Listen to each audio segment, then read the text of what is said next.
Hello friend, welcome to all my YouTube channel. तो friends, आज हम 10th क्लास का मैथ का पेपर 2019 में जो पिछले साल हुआ था वो डिस्कस करने जा रहे हैं। इसका जो फर्स्ट पार्ट है, हमने पिछली वीडियो में डिस्कस किया था, 1 से लेके 20 क्वेश्चन सॉल्व कर लिए थे। आज हम 21 क्वेश्चन सॉल्व करने जा रहे हैं। तो फ्रेंड्स, वीडियो शुरू करने से पहले अगर आप इस चैनल पे नए हैं तो चैनल को सब्सक्राइब करें, वीडियो को लाइक करें। और जिन लोगों ने वो फर्स्ट पार्ट नहीं देखा वीडियो का, उसका जो लिंक है डिस्क्रिप्शन में आपको मिल जाएगा, तो वो पहले उसे ज़रूर देख लें। तो फ्रेंड्स, इसी के साथ क्वेश्चन शुरू करते हैं जी। आज 21 math 10th class 2019। Question number है जी 21। सिद्ध करो ਕਿਸੇ ਬਾਹਰੀ ਬਿੰਦੂ ਤੋਂ ਕਿਸੇ ਚੱਕਰ 'ਤੇ ਖਿੱਚੀਆਂ ਗਈਆਂ ਸਪਰਸ਼ ਰੇਖਾਵਾਂ ਦਾ ਵਿਚਕਾਰਲਾ ਕੋਣ ਸਪਰਸ਼ ਬਿੰਦੂਆਂ ਨੂੰ ਮਿਲਾਉਣ ਵਾਲੇ ਰੇਖਾਖੰਡ ਦੁਆਰਾ ਕੇਂਦਰ 'ਤੇ ਬਣੇ ਕੋਣ ਦਾ ਸੰਪੂਰਕ ਹੁੰਦਾ ਹੈ। ਦੇਖੋ ਜੀ, ਇਹ ਸਾਡੇ ਕੋਲ ਸਪਰਸ਼ ਰੇਖਾਵਾਂ ਹੈਗੀਆਂ। ਸਪਰਸ਼ ਰੇਖਾ ਏ ਪੀ ਹੈਗੀ ਹੈ, ਉੱਧਰੋਂ ਪੀ ਬੀ ਹੈਗੀ ਹੈ। तो ये कोण साडा केंद्र दे कोण बने। वो कह रहा है कि जिहड़ा केंद्र दा कोण है और जिहड़ा स्पर्श रेखावां दे विचकारला कोण है, उन्हां दोनां कोणां दा जिहड़ा जोड़ है वो संपूरक हुंदा है। संपूरक दा मीनस हुंदा है 180 डिग्री। संपूरक दा मीन किन्ना हुंदा जी? 180 डिग्री। तो हुण असीं डायग्राम देख लईए। हुण असीं आने क्वेश्चन वाल। तो पहलां असीं लिख लिया ਇਹਦਾ ਜਿਹੜਾ ਕੇਂਦਰ ਦੇ ਕੋਣ ਬਣਦਾ, ਕੇਂਦਰ ਜਿਹੜਾ ਕੋਣ ਬਣਿਆ ਉਹਨੂੰ ਲਿਖਾਂਗੇ ਅਸੀਂ AOP। ਠੀਕ ਹੈ ਜੀ। ਜਿਹੜਾ ਕੋਣ ਹੁੰਦਾ ਉਹਨੂੰ ਅਸੀਂ ਸੈਂਟਰ 'ਚ ਰੱਖਣਾ, ਤੇ ਇੱਥੇ ਲਿਖ ਲਿਆ AOB ਪਲੱਸ ਜਿਹੜਾ ਸਪਰਸ਼ ਰੇਖਾਵਾਂ ਦੇ ਵਿਚਕਾਰਲਾ ਕੋਣ ਹੈ ਉਹਨੂੰ ਅਸੀਂ ਲਿਖਾਂਗੇ APB। ਇਹ ਅਸੀਂ ਦੱਸਣਾ ਹੈ ਕਿ ਇਹ ਸੰਪੂਰਕ ਕੋਣ ਹੈਗਾ, ਮੀਨਸ 180 ਡਿਗਰੀ ਦੇ ਬਰਾਬਰ ਹੈ। ਠੀਕ ਹੈ ਜੀ। ਉਸ ਤੋਂ ਬਾਅਦ ਹੈ, ਸਾਨੂੰ ਪਤਾ ਹੈ ਕਿ ਇਹ ਇੱਕ ਚੱਕਰ ਹੈ। ओ ए तो ओ बी की है त्रिज्या। ठीक है जी। तो कोई जो त्रिज्या वृत्त की या चक्कर की जी त्रिज्या है ओ AO। ठीक है जी। ये स्पर्श रेखा दे की बनाती है, लंब होंगी है जी। ठीक है। लंब मीनस 90 डिग्री का कोण बन गया। इसे चलना OBB PB तो लंब है, तो यह भी किन्ने डिग्री का कोण बनेगा जी? 90 डिग्री का। तो इतने लिख लेना कि OA लंब है AP दे, इसे चला OB लंब है PB दे। अगर यह चीज़ लंब हैगी है तो यदा मतलब है यह वाला कोण कितना आ जाएगा? किहड़ा कोण? OAP कितना आ गया? 90 डिग्री। इससे ही चला दूसरा कोण आ जाएगा OBP, यानी कि यह वाला कोण कितना आ गया जी? 90 डिग्री। ਹੁਣ ਸਾਡੇ ਕੋਲ ਇੱਕ ਚੱਕਰੀ ਚਤੁਰਭੁਜ ਬਣ ਗਈ ਹੈ। ਜਿਹੜੀ ਚੱਕਰ ਦੇ ਵਿੱਚ ਚਤੁਰਭੁਜ ਹੁੰਦੀ ਹੈ ਇਹਨੂੰ ਅਸੀਂ ਚੱਕਰੀ ਚਤੁਰਭੁਜ ਕਹਿੰਦੇ ਹਾਂ। ਔਰ ਚੱਕਰੀ ਚਤੁਰਭੁਜ ਦੇ ਚਾਰਾਂ ਕੋਣਾਂ ਦਾ ਜੋੜ 360 डिग्री के बराबर होंदा है। हुण असीं इहदे चारों कोण लिखांगे जी। पहला कोण है AOB आ गया जी, AOB पहला कोण आ गया। दूसरा आ गया OAP, तीसरा कोण आ गया APB, चौथा कोण आ गया OBP। ठीक है जी। और इन्होंने असीं किहदे बराबर कर लिया? 360, क्योंकि सानूं पता कि जिहड़ी ਚੱਕਰੀ ਚਤੁਰਭੁਜ ਹੁੰਦੀ है ਉਹਦੇ ਚਾਰੋਂ ਕੋਣਾਂ ਦਾ ਜੋੜ 360 डिग्री ਦੇ ਬਰਾਬਰ ਹੁੰਦਾ ਹੈ। ਹੁਣ ਅਸੀਂ ਵੈਲਿਊ ਪੁੱਟ ਕਰਾਂਗੇ। AOB ਦੀ ਵੈਲਿਊ ਅਸੀਂ ਕੈਲਕੂਲੇਟ ਕਰਨੀ ਹੈ, ਸੇਮ ਆ ਜਾਏਗਾ। ਇਸ ਦੀ ਵੈਲਿਊ ਅਸੀਂ ਪਿੱਛੇ ਕੈਲਕੂਲੇਟ ਕਰ ਚੁੱਕੇ ਹਾਂ 90 डिग्री। ਇਹਦੀ ਵੈਲਿਊ ਕੈਲਕੂਲੇਟ ਕਰਨੀ ਹੈ ਅਸੀਂ। ਇਹਦੀ ਵੈਲਿਊ ਆ ਜਾਏਗੀ 90 डिग्री। ਇਹ ਟੋਟਲ ਕਿੰਨਾ ਆ ਗਿਆ? 360 ਆ ਜਾਏਗਾ। 90 ਤੇ 90 ਕਿੰਨਾ ਬਣ ਜਾਣਾ ਜੀ? 180। ਇਹ ਐਂਗਲ AOB ਤੇ ਪਲੱਸ AOB ਇਹਨਾਂ ਨੂੰ ਇਕੱਠੇ ਕਰਕੇ ਲਿਖ ਲਿਆ, ਪਲੱਸ 180 ਬਰਾਬਰ 360। तो ਇਹਦੀ ਅਸੀਂ ਵੈਲਿਊ ਕੱਢਣੀ ਹੈ, ਇਹਨੂੰ ਅਸੀਂ ਅਲੱਗ ਕਰਾਂਗੇ ਤੇ ਬਰਾਬਰ ਆ ਜਾਏਗਾ ਸਾਡੇ ਕੋਲ 360।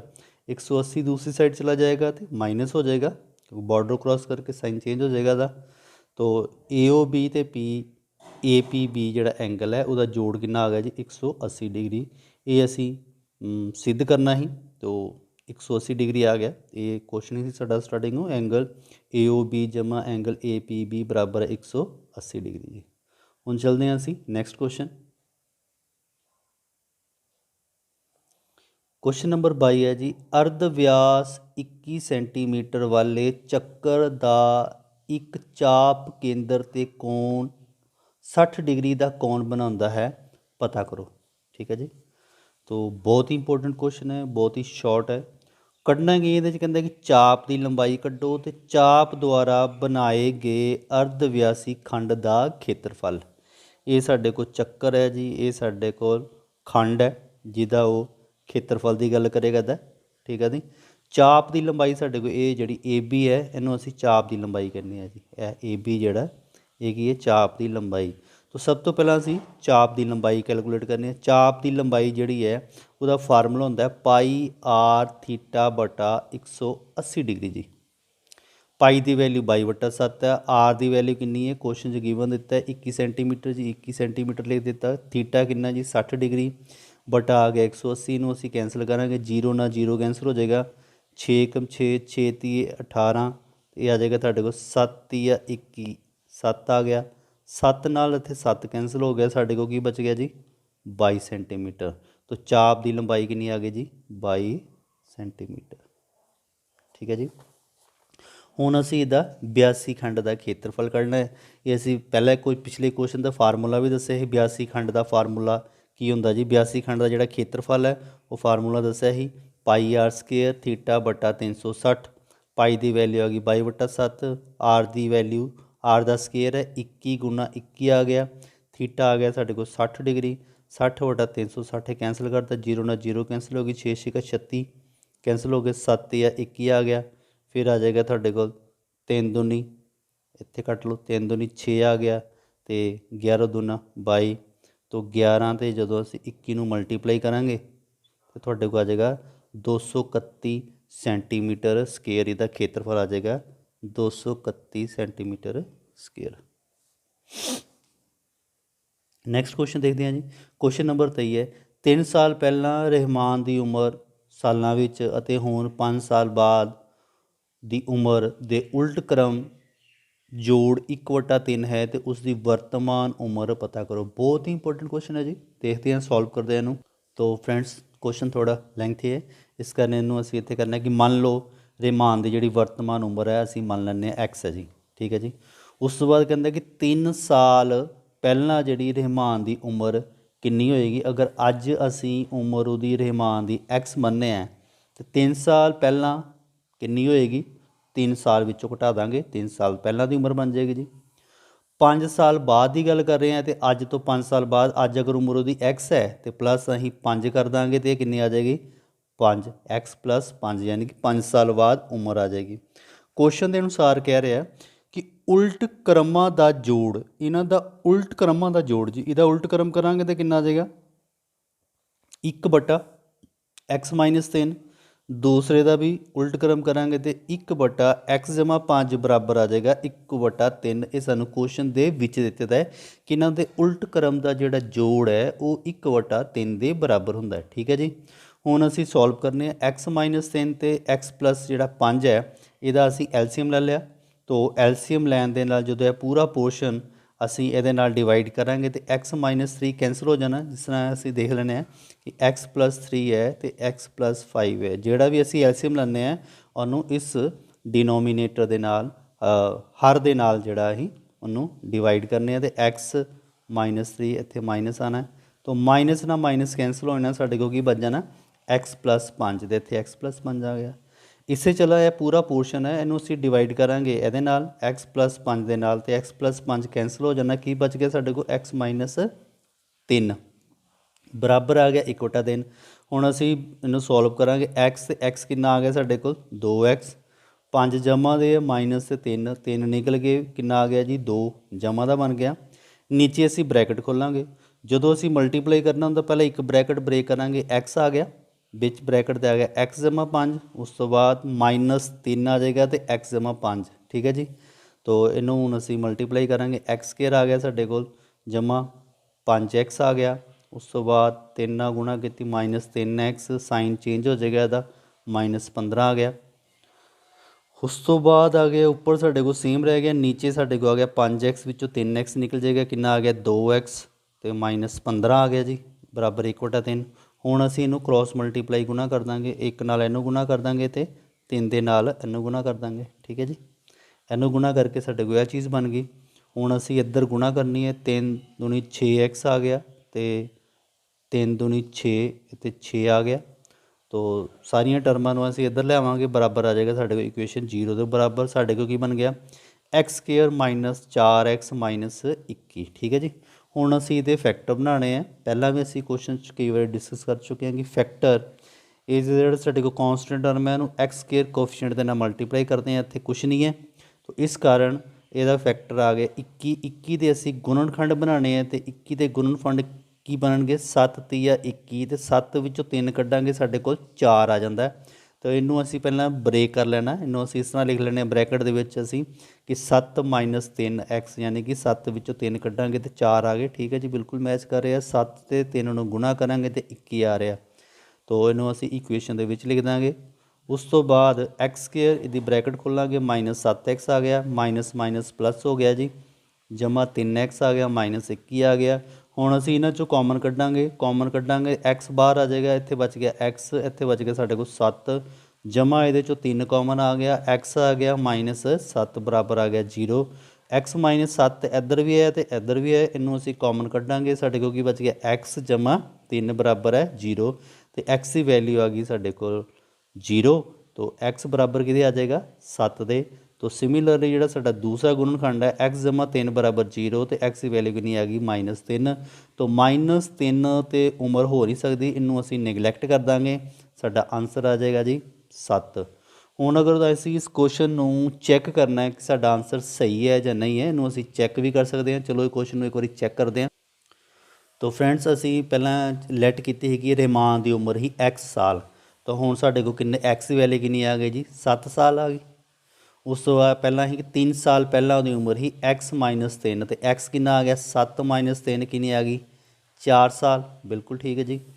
हुण 5 साल बाद उहदी उम्र ही तो एक्स की वैल्यू कितनी आ गई 7 जमा 5 कितनी हो गई 12 साल। इनू अगर असीं चैक करने की गल करिए कि अगर असीं चैक करना कि साडा आंसर ठीक है या नहीं है, तैनूं असीं इस तरह कर सकते हैं कि कहता कि ये जो असीं पिछे कंडीशन लाई है कि इन्हां दा उल्ट क्रम, इहदा उल्ट क्रम आ गया 1/4, इहदा उल्ट क्रम आ गया 1/12, दोनों का जोड़ किहदे बराबर ही 1/3। असीं इत्थे लघुत्तम ले लैंदे जी, लघुत्तम आ गया साडे कोल 12। इनू की करने जिहड़ा 12 है इनू असीं 4 दे नाल तकसीम करना, 12 नूं 4 नाल तकसीम किया तो कितना आ गया 4 तीए 12। यह जिहड़ा 3 आंसर आंदा वो उपर वाले डिजिट के नाल मल्टीप्लाई होंदा है, तो इनू मल्टीप्लाई करांगे तो कितना आ गया साडे कोल 3 गुणा 1 3। इस चला 12 नूं 12 नाल तकसीम करांगे तो 1 आना, तो 1 गुणा 1 इत्थे कितना आ गया 1। तो उस तो बाद इधर 1/3 ही आया, 3 जमा 1 आ गया साडे कोल 4/12 बराबर 1/3 कैंसल हो जाएगा, 4 1 4 तो 4 तीए 12, इधर क्या आ गया 1/3, इधर क्या आ गया 1/3। जो इस तरह केस लैफ्ट हैंड साइड तो राइट हैंड साइड, ठीक है जी, खब्बा पासा ते सज्जा पासा जो दोनों बराबर आ जाते हैं, तो यदा मतलब है साडा जिहड़ा आंसर है वो बिल्कुल ठीक आंसर है जी। कई बार पेपर क्वेश्चन कर आने हैं तो असी उहदा आंसर जिहड़ा इस तरह भी चैक कर लैंदे हैं, सानूं थोड़ा श्योर हो जाता है कि ठीक है जिहड़ा असीं क्वेश्चन किया है इसका बिल्कुल राइट आंसर है जी। हुण चलदे हैं अगला क्वेश्चन। क्वेश्चन नंबर है जी 24 नंबर, 636 जोड़ प्राप्त करने लई AP 9 17 25 डैश डैश दे किन्ने पद लैने चाहिए हैं। क्वेश्चन है 636 जोड़ प्राप्त करने लई AP 9 17 25 दे किन्ने किन्ने पद लैने चाहिए हैं। तो फ्रेंड्स क्वेश्चन नूं असीं इत्थे सॉल्व करते हैं, थोड़ा अलग स्पेस उत्थे घट है। तो जिहड़ा साडे कोल जोड़फल हुंदा है उहनूं असीं कहने जी SN, ठीक है जी। SN की है साडे कोल जोड़फल, क्वेश्चन में सानूं दिता वो कितना 636, और ये साडे कोल AP की टर्म है, तो जिहड़ी है फस्ट है इनू असीं की कह दिंदे फस्ट टर्म यानी कि A। उस तो बाद असीं कढना हुंदा D, D किस तरह कढदे हैं सैकेंड टर्म विचों पहली टर्म घटा दिंदे हैं। तो 17 विचों 9 माइनस किते तो किन्ने आ गए साडे कोल जी 8, ठीक है जी। और असी कैलकुलेट की करना पद करने हैं यानी कि N की वैल्यू कैलकुलेट करनी है, बिल्कुल सिंपल क्वेश्चन है जी। असी हुण इत्थे जोड़फल का फार्मूला तुहानूं याद होना, जोड़फल का फार्मूला हुंदा SN बराबर N/2 ब्रैकेट दे विच 2A जमा N माइनस 1 इंटू D, ठीक है जी। हुण इहदी असीं वैल्यू पुट कर देना, N कितना 636 जी, ठीक है जी। N/2 N असीं कैलकुलेट करना, A की वैल्यू कितनी आ गई 9, तो N माइनस 1 तो D की वैल्यू असी कैलकुलेट की है कितनी जी 8 आ गई, इत्थे असी लिख दिता जी 8, ठीक है जी। ਹੁਣ ਅਸੀਂ ਬ੍ਰੈਕਟ ਖੋਲਾਂਗੇ 9 दूनी किन्ने बन गए 18 ਇਹਨੂੰ ਬ੍ਰੈਕਟ ਗੁਣਾ ਕਰਾਂਗੇ 8 ਗੁਣਾ n 8n ਗੁਣਾ 1 ਮਾਈਨਸ 8 ਆ ਜਾਏਗਾ। ਉਸ ਤੋਂ ਬਾਅਦ ਇਹਨੂੰ ਪਹਿਲਾਂ ਬ੍ਰੈਕਟ ਵਿੱਚ ਹੀ ਸੋਲਵ ਕਰਾਂਗੇ ਤਾਂ ਬ੍ਰੈਕਟ ਵਿੱਚ ਕੀ ਹੈ 8 ਮਾਈਨਸ 18 ਮਾਈਨਸ 8 ਕਿੰਨਾ ਆ ਗਿਆ ਜੀ 10 ਜਮਾ ਆ ਗਿਆ 8n। ਠੀਕ ਹੈ ਜੀ। ਹੁਣ ਇਹਦੀ ਬ੍ਰੈਕਟ ਖੋਲਾਂਗੇ ਤਾਂ ਕਿੰਨਾ ਆ ਜਾਏਗਾ 10n ਤੇ ਜਮਾ 8n ਦੀ 2 ਬਟਾ ਕਿੰਨਾ ਆ ਗਿਆ ਜੀ 2। ਠੀਕ ਹੈ ਜੀ। ਹੁਣ ਇਹਦਾ ਬਟਾ ਅਗਰ ਅਸੀਂ ਅਲੱਗ-ਅਲੱਗ ਕਰ ਦਈਏ ਤਾਂ ਇਹਦਾ ਮਤਲਬ ਹੈ 10 ਬਟਾ 2n 10n ਬਟਾ 2 तो उधर आ जाएगा 8n ਸਕੇਅਰ ਬਟਾ 2 ਤੈਨੂੰ ਅਸੀਂ ਕੈਂਸਲ ਕਰ ਦਾਂਗੇ 5 दूनी 10 2 एकम 2 4 दूनी 8 ਤੇ ਇੱਥੇ ਕਿੰਨਾ ਬਚ ਗਿਆ 5n ਇੱਥੇ ਬਣ ਗਿਆ 4n ਸਕੇਅਰ। ਇਹਨੂੰ ਅਸੀਂ ਅੱਗੇ ਅਗਲੇ ਪੇਜ ਤੇ ਦੇਖਦੇ ਹਾਂ। ਤੋ ਸਾਡੇ ਕੋਲ ਇੱਧਰ 636 ਹੀ ਰਿਹਾ ਇੱਧਰ ਸਾਡੇ ਕੋਲ ਕੀ ਬਣ ਗਿਆ ਜੀ 5n ਜਮਾ 4n ਸਕੇਅਰ। ਠੀਕ ਹੈ ਜੀ। ਇਹਨੂੰ ਅਸੀਂ ਕੁਆਡਰੇਟਿਕ ਇਕੁਏਸ਼ਨ ਦੇ ਦੋ ਘਾਤੀ ਸਮੀਕਰਨ ਦੀ ਤਰ੍ਹਾਂ ਇਹਨੂੰ ਇੱਕ ਸਟੈਂਡਰਡ ਇਕੁਏਸ਼ਨ 'ਚ ਲਿਖਾਂਗੇ। ਪਹਿਲਾਂ ਸਾਡੇ ਕੋਲ ਦੋ ਘਾਤੀ ਸਮੀਕਰਨ 'ਚ ਆਉਂਦਾ ਹੈ ਸਕੇਅਰ ਵਾਲੀ ਟਰਮ ਆ ਜਾਂਦੀ ਹੈ ਅਤੇ ਆ ਜਾਏਗਾ ਸਾਡੇ ਕੋਲ 4n ਦਾ ਸਕੇਅਰ ਜਮਾ 5n ਮਾਈਨਸ 636 ਬਰਾਬਰ ਆ ਗਿਆ ਜੀ 0। ਠੀਕ ਹੈ ਜੀ।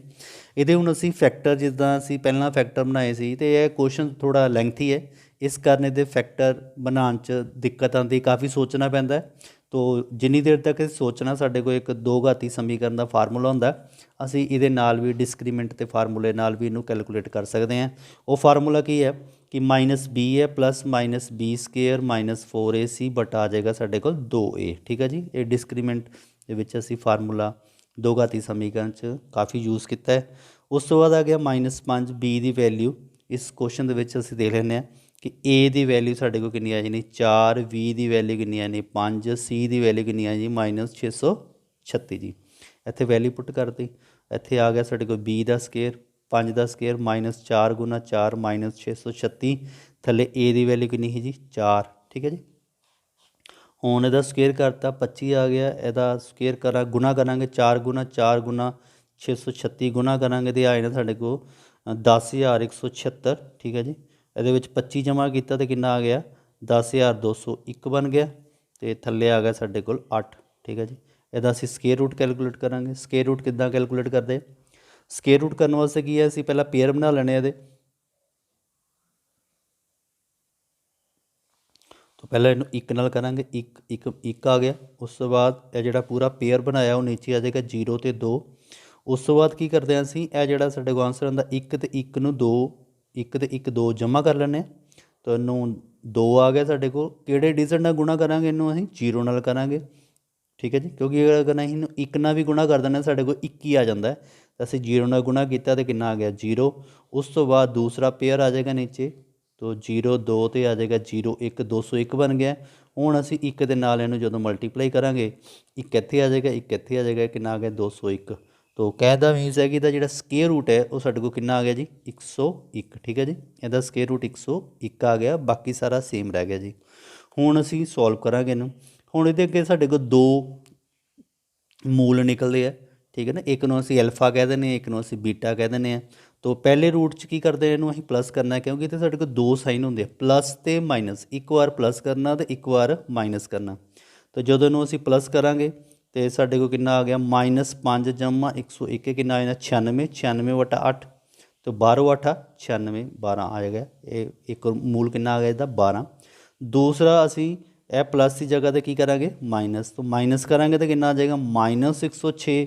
ठीक है जी। तो -106 तो जो इनू असी डिवाइड करांगे तो कितना आ जाएगा साढ़े को 8 एकम 8 तो ये साढ़े को आ जाएगा इनू अं अगर डिवाइड करांगे तो 106 बटा 8 करांगे तो 8 एकम 8 तो 106 तो आ गया साढ़े को 10 विचों 8 के 2 उपरों आ गए साढ़े को 6 तो 38 24 आ गया 2। ठीक है 2 बच गया तो असीं डेसीमल लगावांगे इत्थे इत्थे 0 लग जाएगा 8 दूनी 16 फिर 5 नाल करांगे तो 8 5 40 तो यानी कि इत्थे आए ना साडे कोल 13.25 इहदा आंसर माइनस विच है। तो वैसे भी जिहड़ा माइनस वाला डिजिट है इनू निगलैक्ट कर देने इस केस दे विच। ठीक है जी। तो असीं नैक्सट करते हैं क्वेश्चन। तो इसका राइट आंसर की आना जी राइट आंसर आना था जी 12।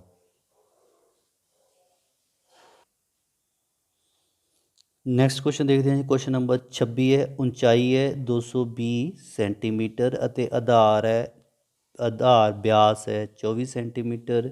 ਇੱਕ ਬੇਲਨ ਹੈ ਜਿਸ ਦੀ ਉਚਾਈ ਜਿਹੜੀ ਹੈ 60 ਸੈਂਟੀਮੀਟਰ ਅਤੇ ਅਰਧ ਵਿਆਸ 8 ਸੈਂਟੀਮੀਟਰ ਵਾਲਾ ਇੱਕ ਹੋਰ ਬੇਲਨ ਰੱਖਿਆ ਹੈ। ਨਾਲ ਲੋਹੇ ਦਾ ਇੱਕ ਖੰਭਾ ਬਣਾਇਆ ਗਿਆ ਹੈ। ਇਸ ਖੰਭੇ ਦਾ द्रव्यमान भार पता करो ਜਦੋਂ कि ਦਿੱਤਾ है 1 सेंटीमीटर लोहे ਦਾ द्रव्यमान ਜਾਂ ਭਾਰ लगभग 8 ग्राम है जी। तो पाई की वैल्यू लेनी है 3.14। ठीक है जी। तो फ्रेंड्स क्वेश्चन थोड़ा एक बार फिर रीड करने, थोड़ा इंपॉर्टेंट क्वेश्चन है। ऊंचाई कहते 220 सेंटीमीटर ਅਤੇ आधार व्यास, ठीक है जी। यह साढ़े को डायग्राम ਦਿੱਤੀ ਦੀ है। ये ਇਹਦਾ ਜਿਹੜਾ व्यास है कितना ਦਿੱਤਾ है 24 सेंटीमीटर, ठीक है जी। और बेलन की जी उचाई है वो दी है 60 सेंटीमीटर। उस तो बाद कहता अते अर्ध व्यास, उस तो बाद कह रहा है कि अर्ध व्यास 8 सेंटीमीटर वाले एक बेलन रखा हुआ है। अगला एक बेलन है छोटा रखा। ਇਹਦਾ अर्ध व्यास कितना जी, ਇਹਦਾ अर्ध व्यास है 8 सेंटीमीटर ਤੇ 8 सेंटीमीटर बेलन रखा हुआ है। नाल लोहे दे एक खंभा बनाया गया है। तो इस खंभे का द्रव्यमान भार पता करो ਜਦੋਂ कि ਦਿੱਤਾ है 1 सेंटीमीटर क्यूब लोहे का द्रव्यमान भार ਜਿਹੜਾ ਉਹ लगभग 8 ग्राम ਹੁੰਦਾ है। तो फ्रेंड्स ਇਹਨੂੰ ਅਸੀਂ ਇੱਥੇ ਦੇਖਦੇ ਹਾਂ ਥੋੜਾ ਨਾਲ ਡਾਇਗਰਾਮ ਦੇ। तो ਇਹ ਸਾਡੇ ਕੋਲ ਜਿਹੜਾ ਖੰਭਾ ਹੈ ਇਹਦਾ ਜਿਹੜਾ ਬੇਸ ਹੈ ਉਹ ਦਿੱਤਾ ਹੈ 24 ਸੈਂਟੀਮੀਟਰ, ਉਹਦਾ ਦਿੱਤਾ ਹੈ ਆਧਾਰ ਦਾ ਵਿਆਸ, ਠੀਕ ਹੈ ਜੀ। तो आधार का व्यास कितना 24 सेंटीमीटर। तो सानू की चाहिए रेडियस, तो अं इतने मान लें कि जोड़ा आर हूँ इसका आर का जोड़ा त्रिज्या यानी कि आर की है त्रिज्या। तो ये अगर व्यास 24 है तो इसका अर्ध व्यास कितना आ जाएगा जी 12। क्लीयर है जी। हाइट है जिसका बड़ा जोड़ा एरिया पोल का, यदी हाइट दी है 220 सेंटीमीटर। इनू असी कैपीटल एच के नाल डिनोट कर लिया। उस तो बाद छोटे खंभे की गल, यानी कि छोटा पार्ट जोड़ा है वो एच किन्ना 60 सेंटीमीटर। ਇਹਦਾ अर्ध व्यास ही गिवन ਦਿੱਤੇ ਦਾ, ਇਹਦਾ अर्ध व्यास किन्ना 8। ठीक है, ध्यान रखना इस क्वेश्चन में ਇਹਦਾ बेस का की ਦਿੱਤੇ ਦਾ ਸੀ व्यास, ठीक है जी। व्यास ਦਿੱਤੇ ਦਾ ही 24। तो ਜਦੋਂ ਅਸੀਂ आर ਕੱਢਨੇ ਆ आर ਹੁੰਦਾ D/2 किन्ना आ जाना साढ़े कोल 12, ठीक है जी। तो इत्थे आ गया साढ़े कोल 12 तो इत्थे आ गया साढ़े कोल आर ही दिता 8 सेंटीमीटर। हुण असीं तां आयतन कढना वॉल्यूम, ਇਹਦਾ वॉल्यूम किते बराबर होएगा V1 + V2, यानी कि एक यह पोर्शन आ गया इनू असीं V1 कह दिता। एक पोर्शन यह वाला आ गया साढ़े को, इनू असीं V2 दे नाल डिनोट कर लैंदे आ। दोनों का आयतन जो असीं प्लस करांगे तो साढ़े को आ जाएगी वैल्यू V दी, ठीक है जी। ਇਹਦਾ फार्मूला आ जाएगा साढ़े को πr²h, क्योंकि असीं ते R जोड़ा कैपीटल R मन्निया, ठीक है। तो जिहड़ी इहदी हाइट है वो कैपीटल H लई है। इस चला V2 साढ़े को आ जाएगा πr²। ਇਹਦੇ ਵਿੱਚ ਅਸੀਂ R छोटा मन्निया 8 सेंटीमीटर तो H जिहड़ी असीं 60 सेंटीमीटर ਲਈ है, स्माल लेटर यानी कि H, ठीक है जी। क्लीयर है। हुण नैक्सट करते हैं पाई दोनों पासे है, पाई कॉमन कड्डांगे, अंदर की रह गया R²H जमा R, ठीक है जी। R की वैल्यू पुट कर देनी है। R की वैल्यू 12 आ गई, 12 का स्केयर आ गया। इधर H की वैल्यू आ गई 220। इधर जोड़ा साढ़े को छोटा R ही उसकी वैल्यू आ गई 8 का स्केयर गुना जी 60। इनू गुणा किया 12 गुना 12 144 गुना 220। इधरों आ जाएगा 8 गुना 8 64 आ जाना गुना 60 आ गया जी, ठीक है जी। इनू जो असीं गुणा करांगे 144 गुना 220 आ जाना 31680। तो इनू असीं गुणा करांगे तो आ जाएगा साढ़े को 3840। दोनों नू प्लस करांगे साढ़े को आ गया 35520, ठीक है जी। हुण क्वेश्चन दे विच गिवन दिता है कि पाई की वैल्यू असीं लैनी है 3.14। आम असीं वैल्यू लैने पाई की 22/7। अगर क्वेश्चन में कुछ नहीं लिखा होंदा तो वैल्यू लैने 22/7, पर सानू इत्थे क्वेश्चन च गिवन दिता है कि यदि जी वैल्यू है कितनी लैनी है 3.14 लैनी है इसकी वैल्यू। तो इस कारण असी पाई की वैल्यू जी है 3.14 लई है। तो इनू असी गुणा करांगे तो साढ़े को गुना करके वैल्यू आ जाएगी 1,132.8 सेंटीमीटर क्यूब, क्योंकि असी कट रहे हैं आयतन, तो आयतन कितना आना है, आयतन किहदे च आंदा जी, क्यूब में आंदा है। इस चल असी एरिया कटते हैं तो वह स्क्वेयर में आंदा है, याद रखना पॉइंट नूं। हुण उस तो बाद इहदा इंपोर्टेंट पॉइंट है कि 1 सेंटीमीटर क्यूब, 1 सेंटीमीटर घन जिहड़ा लोहे का भार है वह कितना है, 8 ग्राम है जी। ਸਾਡੇ ਕੋਲ ਜਿੰਨੇ ਸੈਂਟੀਮੀਟਰ ਕਿਊਬ ਅਸੀਂ ਪਿੱਛੇ ਕੈਲਕੂਲੇਟ ਕੀਤੇ ਹੈ ਉਹਨੂੰ ਅਸੀਂ 8 ਗ੍ਰਾਮ ਦੇ ਨਾਲ ਗੁਣਾ ਕਰਾਂਗੇ। ਇਹਦਾ ਮਤਲਬ ਹੈ ਕਿ 1 ਸੈਂਟੀਮੀਟਰ ਕਿਊਬ ਦਾ ਭਾਰ ਆ ਗਿਆ 8 ਗ੍ਰਾਮ, ਜਿੰਨੇ ਸੈਂਟੀਮੀਟਰ ਕਿਊਬ ਅਸੀਂ ਵੈਲਿਊ ਕੀਤੀ ਹੈ ਉਹਨੂੰ ਅਸੀਂ ਕਿੰਨਾ ਗੁਣਾ ਕਰ ਦੇਣਾ ਜੀ, 8 ਗ੍ਰਾਮ। ਠੀਕ ਹੈ ਜੀ। ਹੁਣ ਇਹਨਾਂ ਨੂੰ ਗੁਣਾ ਕਰਾਂਗੇ ਤਾਂ ਡਿਜਿਟ ਸਾਡਾ ਜ਼ਿਆਦਾ ਆਉਣਾ ਹੈ ਕਿਉਂਕਿ ਗ੍ਰਾਮ ਦੇ ਵਿੱਚ ਹੈ, ਅਤੇ ਗ੍ਰਾਮ ਨੂੰ ਅਸੀਂ ਕਿਲੋਗ੍ਰਾਮ 'ਚ ਬਦਲਾਂਗੇ। तो किलोग्राम च बदलने वास्ते की कर देना, इनू 1000 के नाल तकसीम कर देंगे तो इत्थे की आ जाएगा, ग्राम की जगह ते केजी आ जाएगा। जो असी इनू तकसीम करांगे तो साढ़े को वैल्यू आ जाने जी, मैं डायरैक्ट कैलकुलेशन करती है तुहानूं, 892.26 किलोग्राम इसका भार आ जाएगा जी। कितना जी, 892.26 kilogram is the right answer. हुण असी देखते हैं जी नैक्सट क्वेश्चन। क्वेश्चन नंबर 27 देखते हैं जी। किसी स्कूल के 10वीं जमात दियाँ 51 लड़कियां दियाँ उंचाइयां का एक सर्वेखण किया गया है अते हेठ लिखे आंकड़े प्राप्त किए गए। किसी स्कूल के 10वीं जमात दियाँ 51 लड़कियां दियाँ उंचाइयां का एक सर्वेखण किया गया अते हेठ लिखे आंकड़े प्राप्त किए गए। ये साडे को क्वेश्चन गिवन दिता जी, दी डायग्राम कहते 140 तो घट, 145 तो घट, 150 तो घट। इत्थे सानू लड़कियां की संख्या दी है 4, 11, 19, 29 40, 46 तो 51। तो ये असी की करना है, मध्यिका की ऊंचाई पता करना। ठीक है जी, मध्यिका ऊंचाई पता करो। तो सॉल्व करते हैं क्वेश्चन को जी। तो फ्रेंड्स इत्थे असी क्लास इंटरवल लिखिया, कहता 140 तो घट, तो इत्थे लिख देना घट 140, फिर 140 तो 145, 145 तो 150, 150 तो 155, 155 तो 160, 160 तो 165। ये सानू दिता उन्होंने लड़कियां की संख्या 4, 11, 29, 40, 46 तो 51। इनू असी कहांगे कमुलेटिव फ्रीकुएंसी। ठीक है जी, संचीय बारंबारता जिन्होंने असी कहने कमुलेटिव फ्रीकुएंसी। ਇਹਦੀ ਕੀ ਪਹਿਚਾਣ ਹੁੰਦੀ ਹੈ ਕਿ ਜਦੋਂ ਵੀ ਜਿਹੜੀ ਸਾਡੇ ਕੋਲ ਫਰੀਕੁਐਂਸੀ ਹੁੰਦੀ ਹੈ ਨਾ, ਉਹ ਹੁੰਦੀ ਹੈ ਕਦੀ ਉਹ ਵੱਧ ਜਾਏਗੀ ਕਦੀ ਘਟ ਜਾਏਗੀ, ਲੇਕਿਨ ਜਿਹੜੀ ਸਾਡੇ ਕੋਲ ਕਮੂਲੇਟਿਵ ਫਰੀਕੁਐਂਸੀ ਜਿਹਨੂੰ ਅਸੀਂ ਸੰਚੀ ਬਾਰੰਬਾਰਤਾ ਕਹਿੰਦੇ ਹਾਂ, ਇਹਦੇ ਵਿੱਚ ਡਾਟਾ ਹਮੇਸ਼ਾ ਹੀ ਵੱਧਦਾ ਹੈ।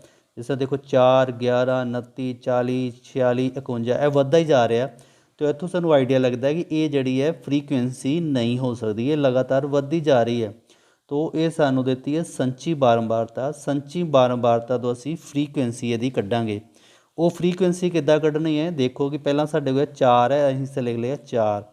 नैक्सट साडे कोल फ्रीकुएंसी कितनी आनी है, असीं करांगे 11 विचों 4 माइनस करांगे तो कितना आ जाएगा 7। इसदा मतलब कि साडे कोल 7 आ गया। उस तो बाद असीं की करांगे, नैक्सट टर्म साडे को आ गई 7। उस तो बाद साडे को कितना आ गया जी, नैक्सट टर्म है साडे को 29। 29 जो असीं 11 कड्डांगे कितना आ जाना साडे को जी 18 आ जाना। फिर असीं 40 विचों 29 कड्डांगे कितना आ जाना जी 11 आ जाना। फिर 46 विचों असीं 40 कड्डांगे कितना आ जाना 6 आ जाना। 51 विचों असीं 46 कड्डांगे तो कितना आ जाना 5। हुण इह देखो जी फ्रीकुएंसी देखो, तो 4 आ गया तो 7 आ गया, वध गई, इत्थे 18 आ गई, फिर घट गई, 11 आ गया, फिर 6 आ गया, फिर 5 आ गया। इनू असीं कहने जी फ्रीकुएंसी। तो ये हुंदी है संची बारंबारता। साडे कोल फ्रीकुएंसी हुंदी है, उहदी संची बारंबारता किद्दां बनाने, ऐड करी जाने। पहला 4 का 4 आ गया, 7 ते 4 किन्ने आ गए जी 11। फिर 11 विच फिर 18 जमा हो जाने, 29 आ जाने। फिर 29 विच 11 जमा हो जाने 40। ठीक है जी, फिर 40 विच 6 जमा हो जाने 46। इदां थोड़ा क्वेश्चन इन्हां ने थोड़ा कह लो तुसीं कि भुलेखा पाने वास्ते थोड़ा जिहा दिता है ताकि बच्चे थोड़े कन्फ्यूज़ होन। तो इस चीज़ का तुसीं ध्यान रखना कि जो यह फ्रीकुएंसी लगातार वधदी जा रही है, तो ये साडे कोल फ्रीकुएंसी नहीं होएगी, साडे कोल होएगी कमुलेटिव फ्रीकुएंसी, जिन्होंने असीं CF कहने, संची बारंबारता। संची बारंबारता की हैल्प के नाल असीं फ्रीकुएंसी कैलकुलेट करांगे। फ्रीकुएंसी जिस तरह असीं कैलकुलेट की है थोड़े सामने 4, 7, 18 तो 11 तो 6 तो 5। ठीक है जी। ਹੁਣ ਅਸੀਂ ਇਹ 'ਚ ਕੈਲਕੂਲੇਟ ਕਰਨਾ ਹੈ ਮੱਧਿਕਾ। ਤੋ ਮੱਧਿਕਾ ਦਾ ਜਿਹੜਾ ਸਾਡੇ ਕੋਲ ਫਾਰਮੂਲਾ ਹੁੰਦਾ ਹੈ ਉਹ ਹੁੰਦਾ ਜੀ L, ਜਿਹਨੂੰ ਅਸੀਂ ਕਹਿੰਦੇ ਹਾਂ ਨਿਮਨ ਸੀਮਾ, ਪਲੱਸ N/2 ਮਾਈਨਸ CF ਹੁੰਦਾ ਹੈ ਕਮੂਲੇਟਿਵ ਫਰੀਕੁਐਂਸੀ, ਜਿਹਨੂੰ ਅਸੀਂ ਸੰਚੀ ਬਾਰੰਬਾਰਤਾ ਕਹਿੰਦੇ ਹਾਂ, ਅਤੇ F ਹੁੰਦਾ ਹੈ ਫਰੀਕੁਐਂਸੀ ਬਾਰੰਬਾਰਤਾ। ਠੀਕ ਹੈ ਜੀ, ਫਰੀਕੁਐਂਸੀ ਜਿਹੜੀ ਬਾਰੰਬਾਰਤਾ ਸਾਡੇ ਕੋਲ FI ਹੈ, ਗੁਣਾ ਅਸੀਂ ਕਰਨਾ ਹੈ H ਦੇ ਨਾਲ। ਠੀਕ ਹੈ ਜੀ, ਹੁਣ ਅਸੀਂ ਦੇਖਣਾ ਹੈ ਕਿ ਇਹਦਾ ਮੀਡੀਅਨ ਕਿਸ ਤਰ੍ਹਾਂ ਕੱਢਣਾ ਹੈ।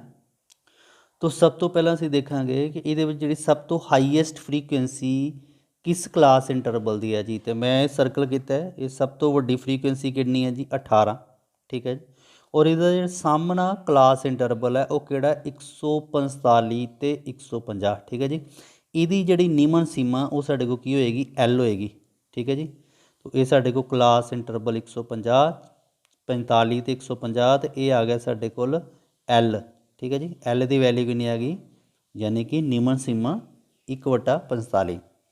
ਉਸ ਤੋਂ ਬਾਅਦ ਹੈ ਸਾਡੇ ਕੋਲ ਫਾਰਮੂਲੇ ਵਿੱਚ N/2। N ਸਾਨੂੰ ਕੁਐਸਚਨ ਵਿੱਚ ਦਿੱਤਾ ਕਿ 51 ਲੜਕੀਆਂ ਹੈਗੀਆਂ, ਅਤੇ 51/2 ਕਰਾਂਗੇ ਸਾਡੇ ਕੋਲ ਕਿੰਨਾ ਆ ਗਿਆ ਜੀ 25.5। ਉਸ ਤੋਂ ਬਾਅਦ ਅਸੀਂ ਲੈਣਾ ਹੁੰਦਾ CF ਦੇਖੋ ਕਿੱਦਾਂ ਲੈਣਾ ਹੈ, ਇਹ ਫਰੀਕੁਐਂਸੀ ਤੋਂ ਜਿਹੜਾ ਪ੍ਰੋਸੀਡਿੰਗ ਹੈ ਪਿਛਲਾ ਡਿਜਿਟ ਹੈ ਉਹ ਲੈਣਾ ਹੁੰਦਾ। ਤਾਂ ਇਹ ਫਰੀਕੁਐਂਸੀ 18, ਇਹਦੇ ਸਾਹਮਣੇ ਸੰਚੀ ਬਾਰੰਬਾਰਤਾ 19 ਹੈ, ਇਸ ਦੀ ਫਰੀਕੁਐਂਸੀ ਇਹ ਪਿੱਛੇ ਜਿਹੜੀ ਪ੍ਰੋਸੀਡਿੰਗ ਹੈ ਪਿਛਲੀ ਜਿਹੜੀ ਹੈ CF ਉਹ ਲਵਾਂਗੇ, ਅਤੇ CF ਕਿੰਨਾ ਆ ਗਿਆ ਸਾਡੇ ਕੋਲ, ਇਹਦਾ ਮਤਲਬ CF ਕਿੰਨਾ ਆ ਗਿਆ ਜੀ 11। ਇਹ ਯਾਦ ਰੱਖਣਾ, ਇੱਥੇ ਮੈਂ ਮੈਂਸ਼ਨ ਕਰਤਾ CF ਕਿੰਨਾ ਹੈਗਾ 11। ਪਹਿਲਾਂ ਅਸੀਂ ਸਾਰੀ ਚੀਜ਼ਾਂ ਕਰ ਲੈਂਦੇ ਹਾਂ। ਉਸ ਤੋਂ ਬਾਅਦ ਇਹਦਾ ਆ ਜਾਂਦਾ ਕਲਾਸ ਸਾਈਜ਼। ਇਹਦਾ ਕਲਾਸ ਸਾਈਜ਼ ਕਿੰਨਾ ਹੈ, ਇਹਦੇ 'ਚ ਗੈਪ ਕਿੰਨਾ ਹੈ 5 ਦਾ ਗੈਪ ਹੈ, ਉਹਨੂੰ ਅਸੀਂ H ਦੇ ਨਾਲ ਡਿਨੋਟ ਕਰ ਦਿੰਦੇ ਹਾਂ। H ਕਿੰਨਾ ਆ ਗਿਆ ਸਾਡੇ ਕੋਲ 5। ਹੁਣ ਅਸੀਂ ਇੱਥੇ ਫਾਰਮੂਲੇ 'ਚ ਆ ਜਾਂਦੇ ਹਾਂ। ਫਾਰਮੂਲਾ ਯਾਦ ਰੱਖਣਾ ਤੁਸੀਂ, ਫਾਰਮੂਲਾ L/N/2 ਮਾਈਨਸ CF/F ਗੁਣਾ H, ਬਸ ਵੈਲਿਊ ਪੁੱਟ ਕਰੀਏ ਉਹ ਜੀ 145 ਆ ਗਿਆ। N/2 ਅਸੀਂ ਕੈਲਕੂਲੇਟ ਕੀਤਾ ਪਿੱਛੇ, ਇਹ ਆ ਗਿਆ 25.5। ਠੀਕ ਹੈ ਜੀ, CF ਕਿੰਨਾ ਹੈ 11 ਸ਼ੋ ਕਰ ਚੁੱਕੇ ਹਾਂ ਪਿੱਛੇ, ਅਤੇ H ਕਿੰਨਾ ਆ ਗਿਆ 5, ਅਤੇ F ਕਿੰਨਾ ਆ ਗਿਆ, ਇਹਦੇ ਸਾਹਮਣੇ ਜਿਹੜੀ ਫਰੀਕੁਐਂਸੀ ਉਹ ਕਿੰਨੀ ਆ ਗਈ 18। ਤੋ ਇਹਦੀ ਅਸੀਂ ਕੈਲਕੂਲੇਸ਼ਨ ਕਰਾਂਗੇ 25.5 ਮਾਈਨਸ 11 ਨਿਕਲ ਜਾਣਗੇ, ਗੁਣਾ 5 ਨਾਲ ਕਰ ਦਿੱਤੀ, ਸਾਡੇ ਕੋਲ ਆ ਜਾਣਾ 72.5/18। ਇਹਨੂੰ ਜਦੋਂ ਅਸੀਂ ਤਕਸੀਮ ਕਰਾਂਗੇ 18 ਚੁੱਕਾ 72, ਇਹ ਆ ਜਾਣਾ ਤੁਹਾਡੇ ਕੋਲ 4.03। ਤੋ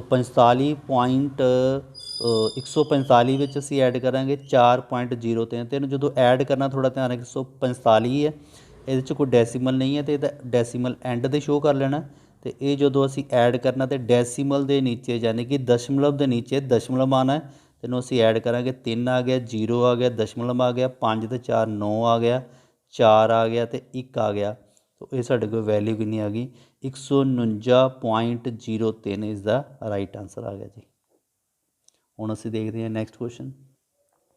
ਇਸ ਦਾ ਨੈਕਸਟ ਕੁਐਸਚਨ ਇੱਕ ਹੋਰ ਦਿੱਤਾ ਹੈ, ਇਹਦੇ ਚੁਆਇਸ ਦਾ ਕੁਐਸਚਨ ਹੈ, ਅਤੇ ਹੇਠ ਦਿੱਤੇ ਅੰਕੜੇ 225 ਬਿਜਲੀ ਉਪਕਰਨਾਂ ਦੇ ਦੇਖੇ ਗਏ ਜੀਵਨ ਕਾਲ ਘੰਟਿਆਂ ਵਿੱਚ ਦੀ ਸੂਚਨਾ ਦਿੰਦੇ ਹਨ। ਇਹ ਜੀਵਨ ਕਾਲ ਹੈ 0 ਤੋਂ ਲੈ ਕੇ 20, 20 ਤੋਂ ਲੈ ਕੇ 40, 40 ਤੋਂ 60, 60 ਤੋਂ 80, 80 ਤੋਂ 100, 100 ਤੋਂ 120।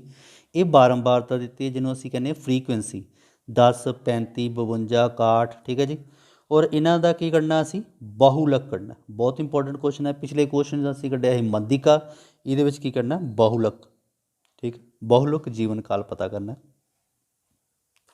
ਤੋ ਫਰੈਂਡਸ ਇੱਥੇ ਅਸੀਂ ਕੁਐਸਚਨ ਨੂੰ ਰਾਈਟ ਡਾਊਨ ਕਰ ਲਿਆ। ਜੀਵਨ ਕਾਲ ਸਾਡੇ ਕੋਲ 0 ਤੋਂ 20 ਪਿੱਛੇ ਡਿਸਕਸ ਕੀਤਾ ਅਸੀਂ, ਇਹ 100 ਤੋਂ 120 ਤੱਕ ਆ ਜਾਣਾ ਹੈ। ਬਾਰੰਬਾਰਤਾ ਸਾਨੂੰ ਗਿਵਨ ਦਿੱਤੀ ਹੈ 10, 35, 52, 61, 38 ਅਤੇ 29। ਠੀਕ ਹੈ ਜੀ, ਔਰ ਇਹਦੇ ਵਿੱਚ ਅਸੀਂ ਕੀ ਦੇਖਣਾ ਸਭ ਤੋਂ ਪਹਿਲਾਂ ਕਿ ਦੇਖਣਾ ਕਿ ਸਭ ਤੋਂ ਜ਼ਿਆਦਾ ਫਰੀਕੁਐਂਸੀ ਕਿਹਦੀ ਹੈ ਜੀ। ਤੁਸੀਂ ਦੇਖਦੇ ਹੋ 60, 35, ਸਭ ਤੋਂ ਵੱਡੀ ਕਿਹੜੀ ਹੈ ਜੀ 61। 61 ਦਾ ਅਸੀਂ ਲੈ ਲੈਣਾ ਕਲਾਸ ਇੰਟਰਵਲ। ਠੀਕ ਹੈ, ਅਤੇ ਇਹਦੇ ਵਿੱਚ ਕਲਾਸ ਇੰਟਰਵਲ ਆ ਗਿਆ 60 ਅਤੇ 80, ਅਤੇ ਇਹਦੇ 'ਚ ਜਿਹੜੇ L ਦੀ ਵੈਲਿਊ ਕਿੰਨੀ ਆਈ ਨਹੀਂ ਸਾਡੇ ਕੋਲ 60।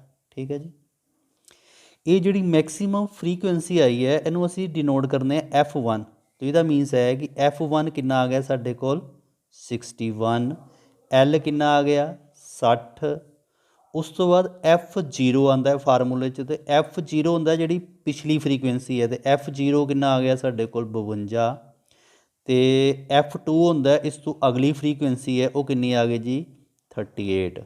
ਹੁਣ ਅਸੀਂ ਫਾਰਮੂਲਾ ਲਗਾ ਕੇ ਕੁਐਸਚਨ ਨੂੰ ਸੋਲਵ ਕਰ ਲੈਣਾ ਜੀ।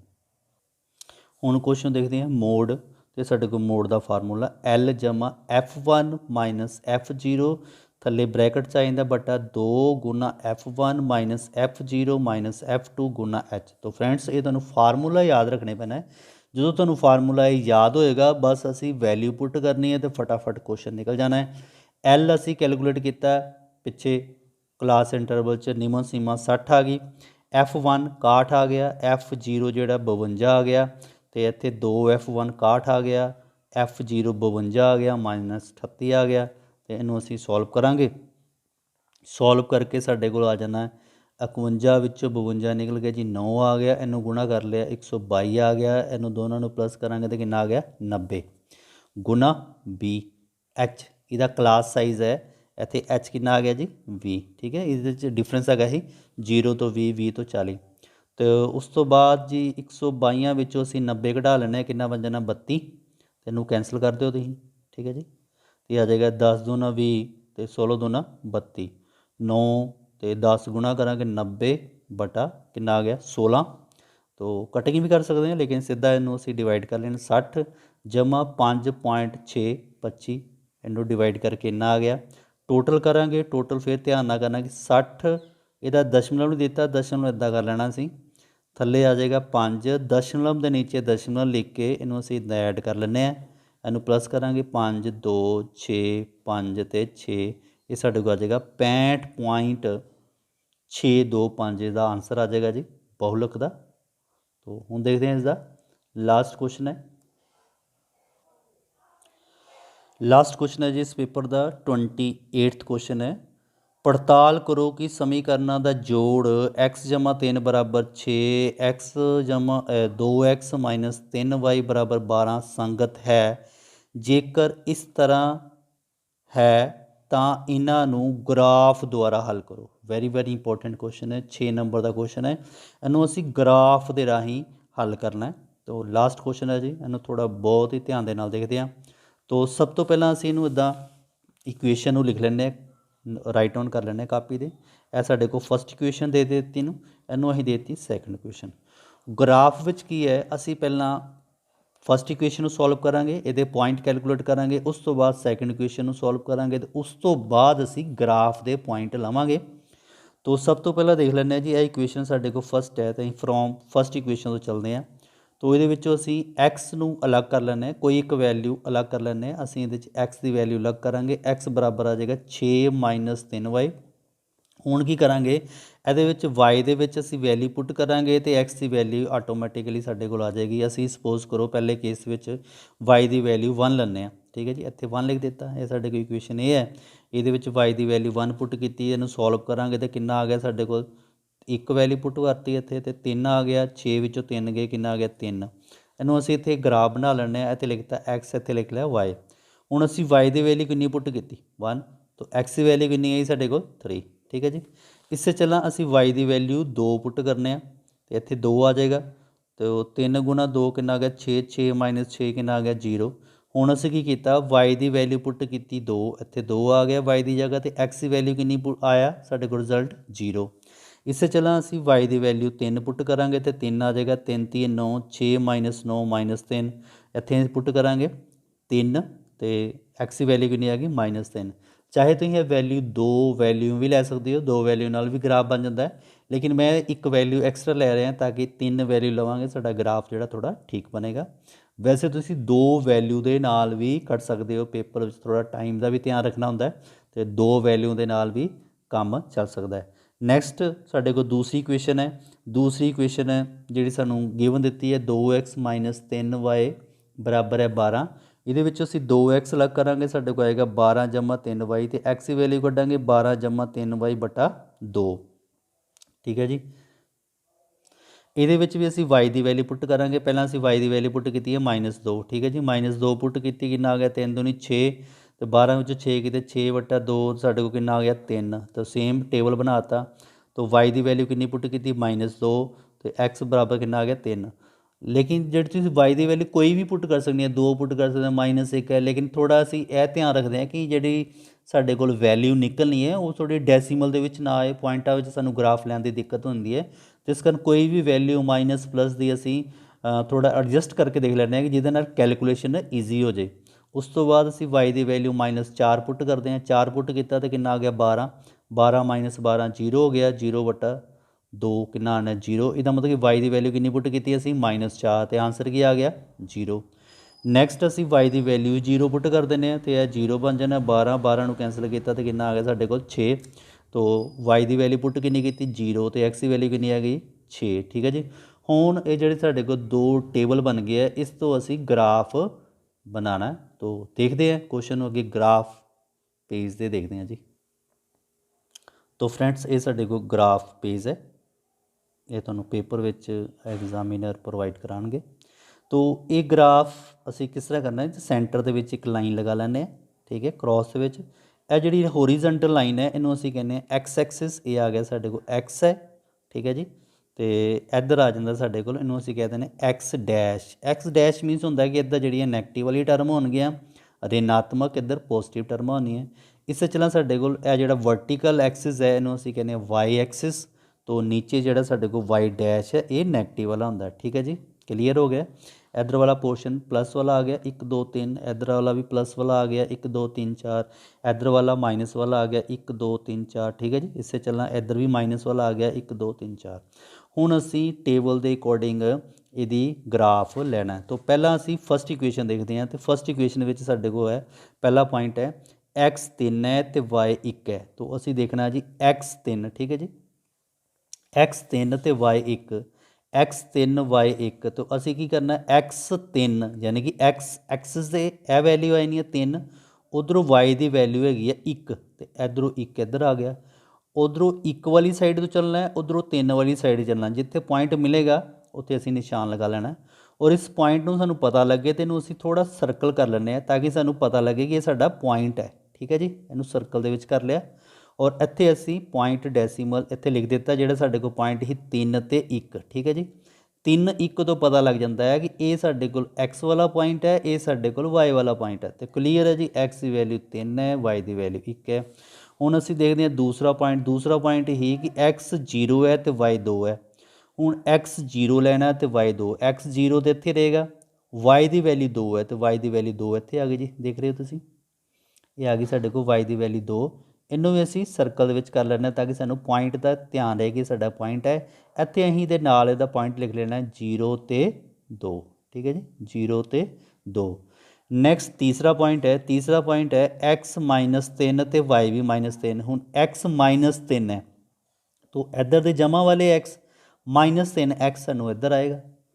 x 3 ਹੈ ਅਤੇ y ਵੀ 3 ਹੈ ਤਾਂ x -3 ਇੱਧਰੋਂ ਦੀ ਜਾਵਾਂਗੇ, y ਵਾਲਾ 3 ਇੱਧਰੋਂ ਦੀ ਜਾਵਾਂਗੇ। ਇਹ ਪੁਆਇੰਟ ਸਾਡਾ ਇੱਥੇ ਆ ਕੇ ਮਿਲ ਜਾਏਗਾ। ਠੀਕ ਹੈ, ਠੀਕ ਹੈ ਜੀ, ਇੱਥੇ ਪੁਆਇੰਟ ਮਿਲ ਗਿਆ। ਇਹਦਾ ਅਸੀਂ ਪੁਆਇੰਟ ਅਤੇ ਮਾਈਨਸ ਇੱਥੇ ਸ਼ੋਅ ਕਰਤਾ -3 ਅਤੇ -3। ਸਾਰਾ ਤੁਸੀਂ ਪੈਨਸਲ ਦੇ ਨਾਲ ਹੀ ਵਰਕ ਕਰਨਾ। ਠੀਕ ਹੈ ਜੀ, ਔਰ ਸਕੇਲ ਦੇ ਨਾਲ ਅਸੀਂ ਇਹ ਤਿੰਨਾਂ ਪੁਆਇੰਟਾਂ ਨੂੰ ਮਿਲਾਉਂਦੇ ਇੱਕ ਲਾਈਨ ਖਿੱਚ ਲੈਣੀ ਹੈ। ਇਹ ਲਾਈਨ ਸਾਡੀ ਕੋਲ ਇੱਦਾਂ ਬਣ ਜਾਏਗੀ। ਔਰ ਇਸ ਲਾਈਨ ਦੇ ਉੱਪਰ ਜਿਹੜੀ ਇਕੁਏਸ਼ਨ ਦੇ ਸਾਡੇ ਪੁਆਇੰਟ ਹੈ ਉਹ ਅਸੀਂ ਇਕੁਏਸ਼ਨ ਇੱਥੇ ਲਿਖ ਲੈਂਦੇ ਹਾਂ। ਇਕੁਏਸ਼ਨ ਸੀ ਸਾਡੇ ਕੋਲ x ਜਮਾ 3y ਬਰਾਬਰ ਸੀ ਸਾਡੇ ਕੋਲ 6। ਠੀਕ ਹੈ ਜੀ, ਉਸ ਤੋਂ ਬਾਅਦ ਅਸੀਂ ਆਉਂਦੇ ਹਾਂ ਹੁਣ ਦੂਸਰੇ ਪੁਆਇੰਟ ਦੇ ਉੱਪਰ। ਠੀਕ ਹੈ ਜੀ, ਤੋ ਦੂਸਰਾ ਪੁਆਇੰਟ ਹੈ ਸਾਡੇ ਕੋਲ ਹੈ। ਤਾਂ ਦੂਸਰਾ ਪੁਆਇੰਟ ਹੈ ਪਹਿਲਾਂ ਕਿ x ਦੀ ਜਿਹੜੀ ਵੈਲਿਊ ਹੈ 3 -2। ਠੀਕ ਹੈ ਜੀ, 3 -2, 3 -2 ਅਸੀਂ ਦੇਖਾਂਗੇ x 3 ਹੈ ਅਤੇ y -2 ਹੈ। x 3 ਤਾਂ ਸਾਡੇ ਕੋਲ ਇੱਧਰ ਆ ਜਾਏਗਾ, ਲੇਕਿਨ y ਦੀ ਵੈਲਿਊ -2 ਹੈ। ਇਸ ਕਾਰਨ ਸਾਨੂੰ ਉੱਪਰ ਨਹੀਂ ਜਾਣਾ ਪਏਗਾ, ਨੀਚੇ ਆਉਣਾ ਪਏਗਾ। ਇਹ ਸਾਡੇ ਕੋਲ -2 ਹੈ, -2 ਤੋਂ ਚੱਲਾਂਗੇ, ਉੱਧਰੋਂ 3 ਤੋਂ ਚੱਲਾਂਗੇ ਅਤੇ ਸਾਡੇ ਕੋਲ ਪੁਆਇੰਟ ਆ ਗਿਆ ਜੀ। ਇਹ ਪੁਆਇੰਟ ਆ ਗਿਆ ਸਾਡੇ ਕੋਲ 3 -2। ਇਹਨੂੰ ਅਸੀਂ ਮੈਂਸ਼ਨ ਕਰ ਦਾਂਗੇ, ਥੋੜ੍ਹਾ ਪੈਨਸਲ ਨਾਲ ਲਿਖਿਆ। ਠੀਕ ਹੈ ਜੀ, ਤੋ ਨੈਕਸਟ ਪੁਆਇੰਟ ਹੈ ਇਹਦਾ 0 ਅਤੇ 4। ਠੀਕ ਹੈ, ਤੋ 0 ਅਤੇ ਇਹਦਾ ਪੁਆਇੰਟ ਦੇਖ ਲੈਂਦੇ ਹਾਂ ਕਿੰਨਾ 0 ਅਤੇ -4। ਠੀਕ ਹੈ ਜੀ, ਇਹ 0 ਆ ਗਿਆ। ਤੋ 0 ਤੋਂ ਸਾਨੂੰ ਪਤਾ -4 ਨੀਚੇ ਮਿਲਣਾ y ਦੀ ਵੈਲਿਊ। ਤੋ ਇਹ ਸਾਡੇ ਕੋਲ ਆ ਜਾਏਗਾ 0, ਇੱਥੇ ਅਸੀਂ ਲਿਖ ਲਾਂਗੇ -4। ਠੀਕ ਹੈ ਜੀ, ਇਹਨੂੰ ਵੀ ਅਸੀਂ ਸਰਕਲ ਇਸ ਕਰਕੇ ਬਣਾਉਂਦੇ ਹਾਂ ਤਾਂ ਕਿ ਸਾਨੂੰ ਪੁਆਇੰਟ ਕਲੀਅਰ ਰਹੇ ਕਿ ਸਾਡਾ ਇੱਥੇ ਪੁਆਇੰਟ ਹੈਗਾ। ਠੀਕ ਹੈ ਜੀ, ਉਸ ਤੋਂ ਬਾਅਦ ਨੈਕਸਟ ਪੁਆਇੰਟ ਦੇਖਦੇ ਹਾਂ। ਥਰਡ ਪੁਆਇੰਟ ਕੀ ਹੈ? थर्ड पॉइंट है x 6 है तो y 0, x 6 जमा का तो इत्थे आ जाएगा साढ़े को 6 जमा का आ गया, इत्थे आ गया 6 जमा का आ गया तो y कितना आ गया जी 0। ठीक है जी, इत्थे पॉइंट कर लिया, इन्हें भी सर्कल बना लिया। ਹੁਣ ਅਸੀਂ ਕੀ ਕਰਾਂਗੇ, ਸਕੇਲ ਦੇ ਨਾਲ ਇਹ ਤਿੰਨੋਂ ਪੁਆਇੰਟਾਂ ਨੂੰ ਇੱਕ ਲਾਈਨ ਦੇ ਵਿੱਚ ਇੱਕ ਲਾਈਨ ਜਿਹੜੀ ਅਸੀਂ ਡਰਾ ਕਰਾਂਗੇ ਔਰ ਇਹ ਜਿਹੜੀ ਲਾਈਨ ਹੈ ਉਸ ਦੇ ਉੱਪਰ ਜਿਹੜੀ ਇਕੁਏਸ਼ਨ ਹੈ ਸਾਡੇ ਕੋਲ